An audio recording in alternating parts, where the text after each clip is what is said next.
एक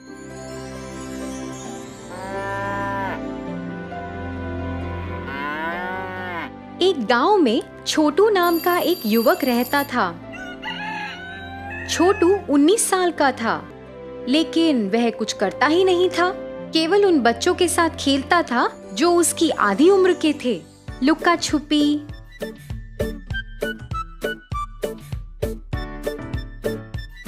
पटकना और 7 पत्थरों के साथ अन्य बच्चों का खेल खेलता था। छोटू के माता पिता ने छोटू को शिक्षा देने के लिए अपनी सारी बचत खर्च कर दी थी, लेकिन छोटू ने कभी अपनी पढ़ाई की परवाह नहीं की और सिर्फ बच्चों के साथ खेलने पर ध्यान दिया।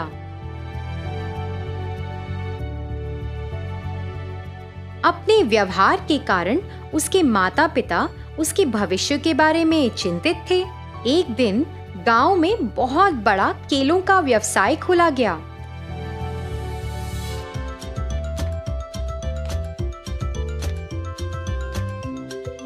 और छोटू के पिता उन्होंने एक बोर्ड पर ध्यान दिया जिसमें लिखा था, कार्यकर्ताओं की जरूरत है।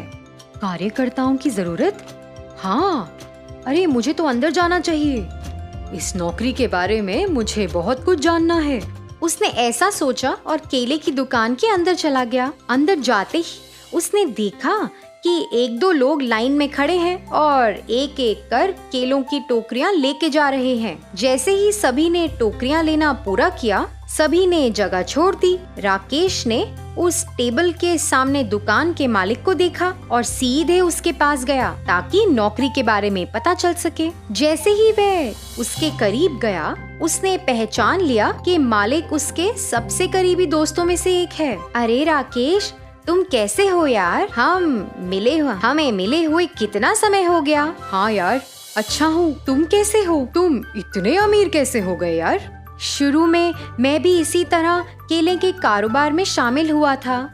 मैंने अपनी तनख्वाह बचाई। उस बचत के साथ मैंने एक छोटी सी जमीन खरीद ली। उस जमीन पर केले के पेड़ उगाने शुरू कर दिए। अपने खेत में पूरे दिन के काम के बाद मैं बचा कर खर्चा करता था। मैंने अपनी नौकरी के साथ अपने खेत का प्रबंध भी किया। उस जमीन पर केले के पेड़ उगाने शुरू कर दिए। अपने खेत में मैं पूरे दिन काम करता था और बचत करता था। मैंने ये काम अपनी नौकरी के साथ किया और एक खेत का प्रबंध किया।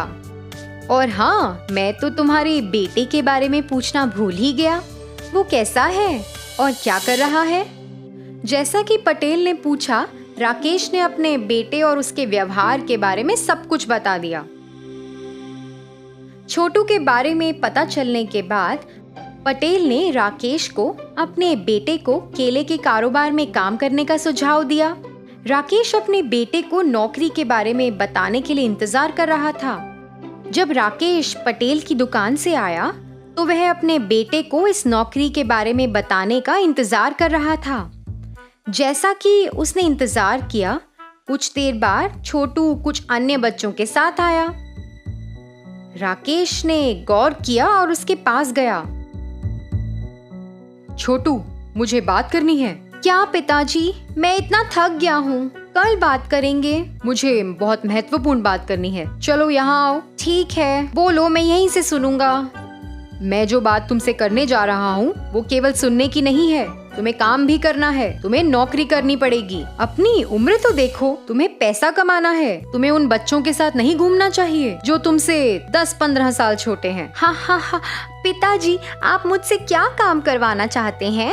तुम्हें केला बेचना होगा। जितना तुम बेच सकते हो उतने केले तुम प्राप्त करो। छोटू ने यह सोचना शुरू कर दिया कि उसके पिता ने क्या कहा। उसे लगा रोज केले खरीदने के लिए उसके पास आएंगे, तो उसने सोचा कि काम करना चाहिए। ओह, तो सिर्फ केले बेचने हैं? यह तो बहुत ही आसान है। मेरे मित्र रोज मुझसे केले की खरीदारी करने के लिए काफी हैं। हाँ, चलो देखते हैं। कल सुबह 8 बजे चौथी गली में जाना। वहाँ तुम केले की एक बहुत बड़ी दुकान देखोगे। वहाँ जाकर अपना नाम बताना। अगले दिन छोटू अपने पिता की बात मानकर वहाँ गया। जैसे ही छोटू केले की दुकान में पहुँचा, पटेल ने उसे देखा और सोचा, छोटू तो एक लड़का है जिसके पास केले से भरे 3 टोकरे बेचने की क्षमता है और वह उसे केले की 3 टोकरियां देता है। छोटू, तुम्हें 150 रुपए मिलेंगे यदि तुम इन सब को 300 रुपए में बेचते हो तो। पटेल ने ऐसा कहा और उसे साइकिल दे दी। छोटू केले की 3 टोकरियों के साथ साइकिल पर गया। जब वह साइकिल से जा रहा था तो उसने केले बेचने के लिए कुछ आवाज नहीं निकाली।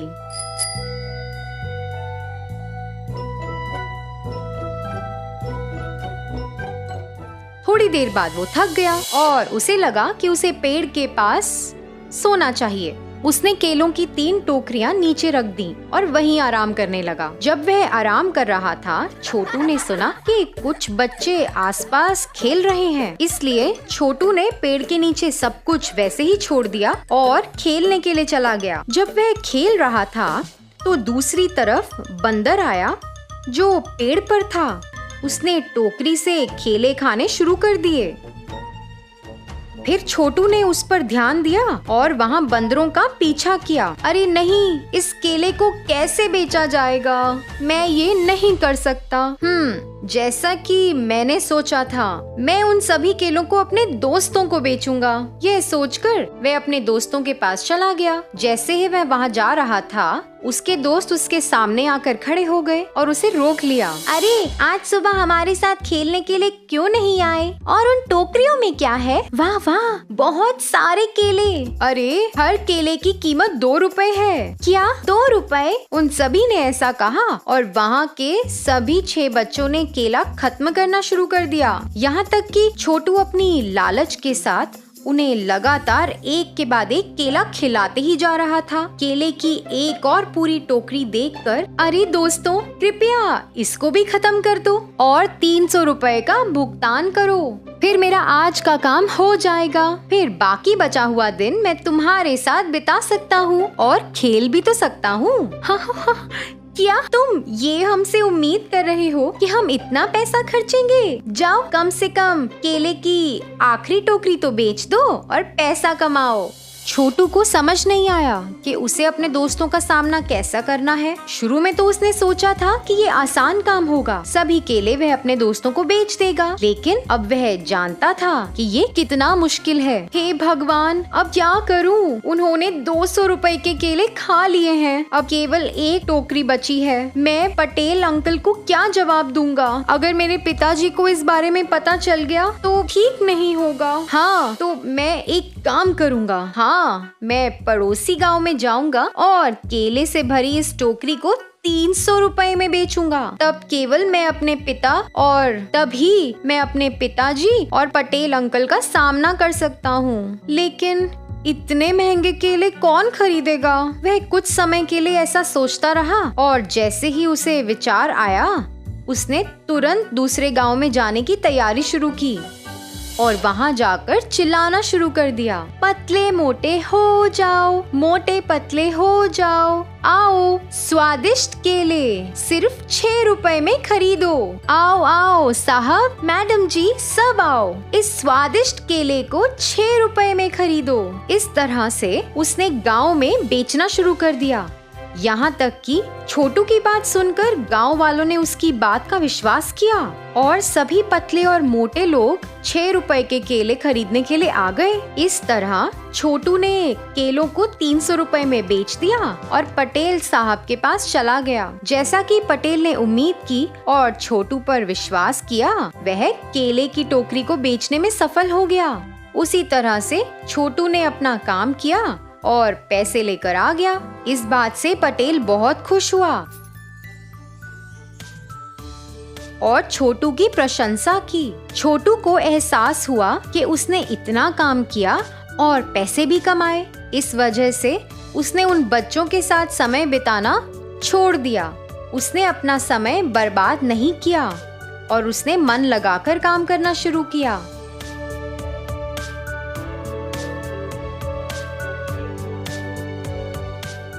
तो बच्चों, इस कहानी से हमें क्या सीख मिलती है?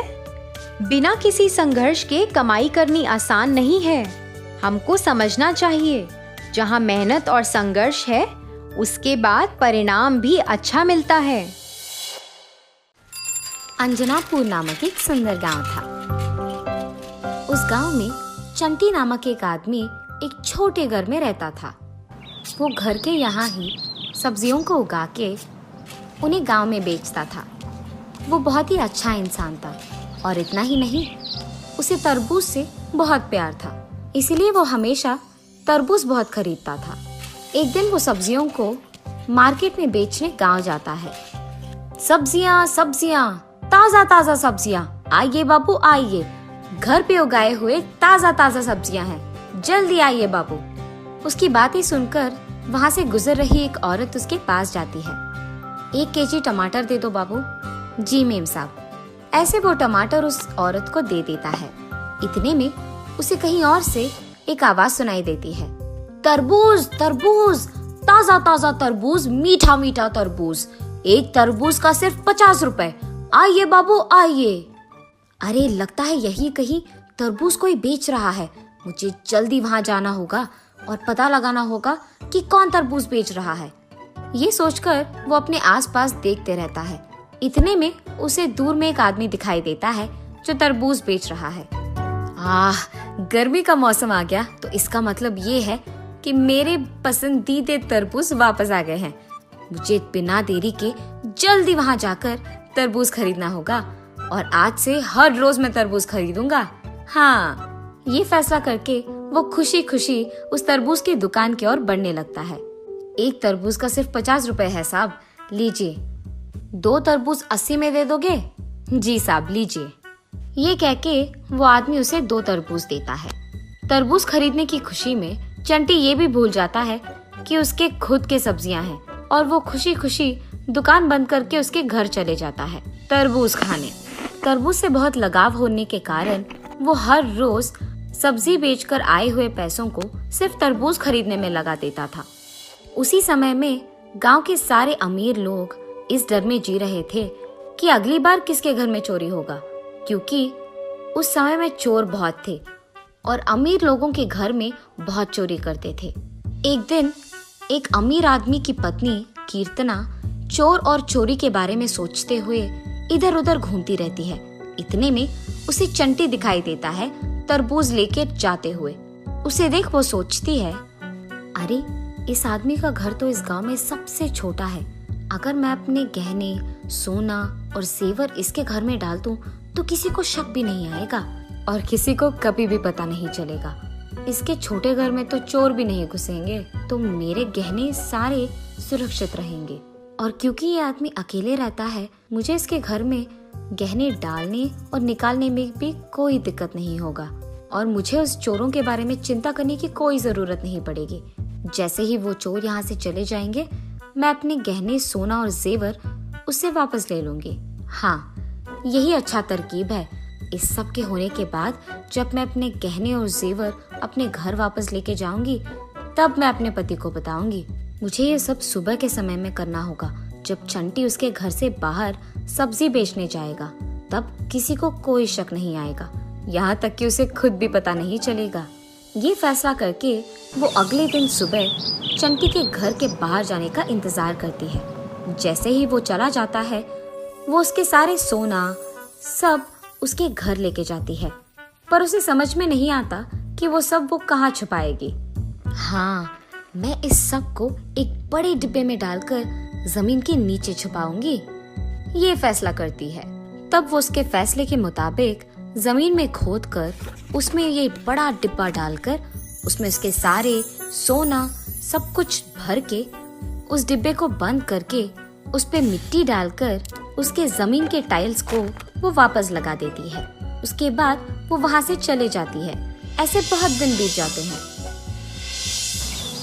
हर रोज की तरह एक दिन जब चंटी तरबूज खरीदकर उसके घर आता है, तो उसे कहीं नीचे रखने की जगह देखता है। इतने में उसके हाथ से वो तरबूज नीचे गिरकर टूट जाता है और उसके साथ ही जमीन का टाइल भी टूट जाता है। अरे रे, मेरा तरबूज टूट गया। एक और तरबूज खरीदने के लिए मेरे पास पैसे भी नहीं हैं। अब मैं क्या करूं?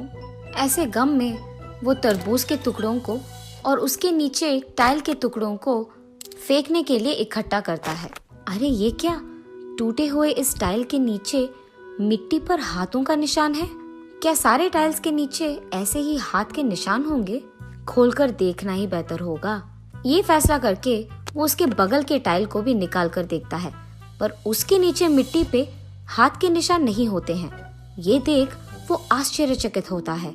अरे ये क्या, एक टाइल के नीचे हाथ के निशान और दूसरे टाइल के नीचे कुछ भी नहीं। ये सोचते हुए जब वो मिट्टी को इधर उधर करता है तो उसे एक डिब्बा नजर आता है और उसे देख वो दंग रह जाता है। ये इतना बड़ा डिब्बा कहाँ से आया होगा? मैंने तो नहीं रखा इसे यहाँ। ये सोचते हुए वो उस डिब्बे को बाहर निकालने की बहुत कोशिश करता है, पर उतनी कोशिश के बावजूद वो निकाल नहीं पाता है। हार मानकर वो डिब्बे को खोल ही लेता है। डिब्बे के अंदर सोना, जेवर और गहने देख वो एकदम चौंक जाता है। बाप रे, इतना सारा सोना मैंने तो अपनी जिंदगी में कभी नहीं देखा है, और ये सब मेरे घर के नीचे मिलना तो एकदम आश्चर्यचकित है। ये सब देखकर तो मुझे विश्वास ही नहीं हो रहा है कि मेरे घर के नीचे ये सब मिला है। तरबूज नीचे गिरने के कारण ही मुझे इसके बारे में पता भी चला है, वरना शायद कभी पता नहीं चलता। इन पैसों के साथ तो मैं आराम से जी पाऊंगा। मुझे सब्जी बेचने की कोई जरूरत नहीं पड़ेगी और मेरा मनपसंद तरबूज मैं हर रोज खरीद पाऊंगा। लेकिन अगर मैं एक ही बार में बहुत सारे तरबूज खरीदूंगा तो लोगों को मुझ पे शक आ जाएगा। इसलिए मुझे इन पैसों को ध्यान से खर्च करना होगा। और इतना ही नहीं, मुझे इस डिब्बे को यही जमीन के नीचे ही रखना होगा, ताकि कोई अगर मेरे घर आए भी तो उन्हें शक तो नहीं होगा। ये फैसला करके वो कुछ पैसे उस डिब्बे से लेकर उस पे वापस टाइल लगाकर तरबूज खरीदने जाता है। तब से वो हर रोज सब्जियों को बेचना बंद करके सिर्फ तरबूज खरीदते हुए खुशी खुशी जीता है। ऐसे बहुत दिन बीत जाते हैं। एक दिन वो पैसे लेकर तरबूज खरीदने दुकान जाता है। अरे आज तरबूज बहुत कम दिख रहे हैं, क्या बात है? गर्मी का मौसम खत्म होने वाला है ना भाई साहब, इसलिए तरबूज कम ही दिखेंगे ना। अब ज्यादा उगाएंगे भी नहीं कोई भी, तो इनका मिलना कम हो जाएगा। अरे हाँ, अगर गर्मी का मौसम खत्म हो गया तो मैं अब तरबूज खरीद नहीं पाऊंगा, इसीलिए एक तो नहीं बल्कि सारी तरबूज खरीदूंगा मैं। कम से कम इन सारे तरबूजों को तो खा पाऊंगा। आप यही रुकिए भाई साहब, मैं अभी घर जाकर कुछ और पैसे लेकर आऊंगा। इस सारे तरबूजों को मैं ही खरीदूंगा, आप किसी को ये तरबूज नहीं बेचेंगे, ठीक है? अपने चारों ओर देखे बिना चंटी ये कहकर वहाँ से जल्दी चले जाता है। ये सब वही मौजूद एक अमीर आदमी सुन लेता है। हाँ, सब्जियां बेचकर आए हुए पैसों से एक तो तरबूज खरीदने वाले चंटी के पास इतने सारे पैसे कहाँ से आ गए कि वो सारे दुकान में मौजूद तरबूज खरीद पाए?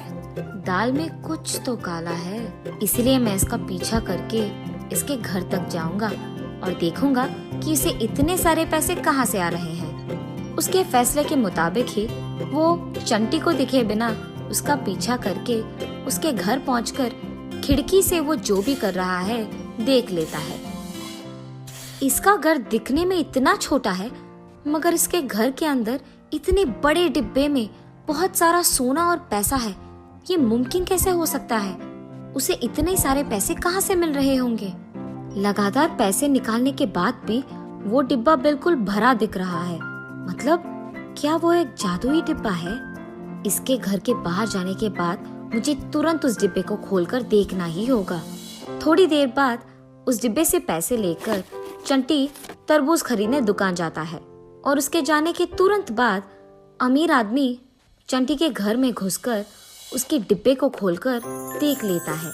उतने सारे पैसे को देख वो बहुत खुश हो जाता है और उस डिब्बे को उठाने की बहुत कोशिश करता है, पर डिब्बा भारी होने के कारण नहीं आता है। जितना भी कोशिश करूं, इस डिब्बे को मैं उठा नहीं पाऊंगा। इससे बेहतर यही है कि इस सारे पैसे को मैं लेकर जाऊं यहाँ से। इसलिए वो एक के बाद एक सोने को और पैसे को उठाते लेते जाता है, लेकिन बहुत सारे पैसे और गहने लेने के बाद भी उस डिब्बे में और भी बचकर रहना देख वो चौंक जाता है और दंग रह जाता है। जरूर ये कोई जादुई डिब्बा है, इसीलिए मैं इसे उठा भी नहीं पाया हूँ। और ऐसे ही एक के बाद एक पैसों को और गहनों को लेकर जाऊंगा तो वो चंटी घर आ ही जाएगा। इसीलिए उसके घर आने से पहले ही मुझे उसके पास लेकर एक सौदा बनाना होगा कि उसका घर मेरा हो जाए और मेरा उसका। तब मुझे ये जादुई डिब्बा में मिल जाएगा और इस गांव में सबसे ज्यादा अमीर बन जाऊंगा मैं। ये फैसला करके वो वहां से तुरंत तरबूज की दुकान जाता है चंटी से मिलने। चंटी, मैं सिर्फ इस दुकान के ही नहीं बल्कि बाहर से भी तरबूज मंगाकर तुम्हें दे दूंगा और साथ ही मेरा बहुत बड़ा घर भी तुम्हें दे दूंगा। इस सब के बदले में मुझे सिर्फ तुम्हारा घर चाहिए, वो मेरे नाम कर दो और मैं अपना घर तुम्हारे नाम कर दूंगा। अगर तुम नहीं माने तो मैं ऐसा करूंगा कि तुम्हारे पास रहने के लिए घर भी नहीं होगा। सोचकर मुझे जवाब दो। इस गांव में सबसे अमीर आदमी तो यही है, ये कुछ भी कर पाएगा, इसलिए बेहतर यही है कि मैं इसकी बात मान लूं और सौदा कर लूं। मैं इसका घर ले लूंगा और मेरे घर में जो पैसे और सोना मौजूद है वो सब मैं छोड़ दूंगा, क्योंकि मेरे पास कम से कम एक घर तो होगा। उसी घर में मैं सब्जियां उगाकर अपना काम कर सकता हूँ और उसी पैसों से मैं तरबूज खरीद पाऊंगा। यही मेरे लिए अच्छा है।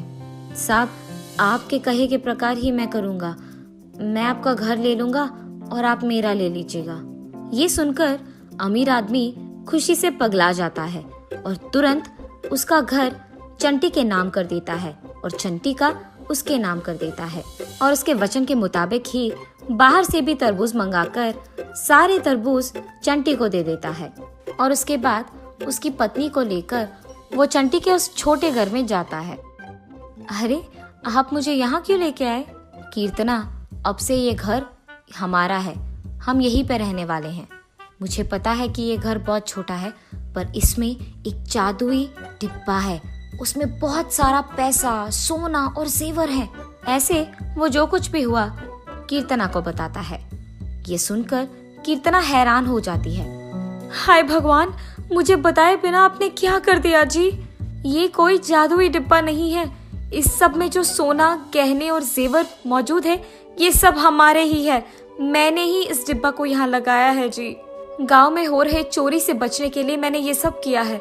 मैंने सोचा उन चोरों के जाने के बाद मैं पैसे लेकर वापस आ जाऊंगी और तब मैं आपको ये सब समझाऊंगी। मुझे आपको पहले ही बोल देना था, ये सब मेरी गलती है। बाप रे, ये क्या हो गया? मैंने भी पैसों की लालच में अपना घर उसके नाम और उसका घर मेरे नाम कर दिया। अब मैं उसे वापस कभी नहीं ले पाऊंगा। ऐसे सोचते हुए दोनों पति पत्नी दुखी बैठते हैं। सुनिए, जो हो गया सो हो गया, अब हम इसके बारे में कुछ नहीं कर सकते हैं। ये तो अच्छा हुआ कि हमारे पैसे, सोना और गहने हमारे पास ही है। इसका मूल्य ज्यादा है। कम से कम अब आप लालची मत बनिए और सोच समझकर फैसले लीजिए, और मैं भी आपको बिन बताए कुछ भी नहीं करूंगी। ये फैसला करके दोनों हार मानकर उनके पास मौजूद पैसों से एक और बड़ा घर खरीदकर उसमें रहना शुरू करते हैं। और जब भी वो चंटी को देखते हैं दुख से निराश होते हैं, और दूसरी तरफ चंटी उसके बड़े घर में खुशी से रहते हुए, सब्जी उगाते हुए और उन्हें बेचते हुए खुशी खुशी जी लेता है।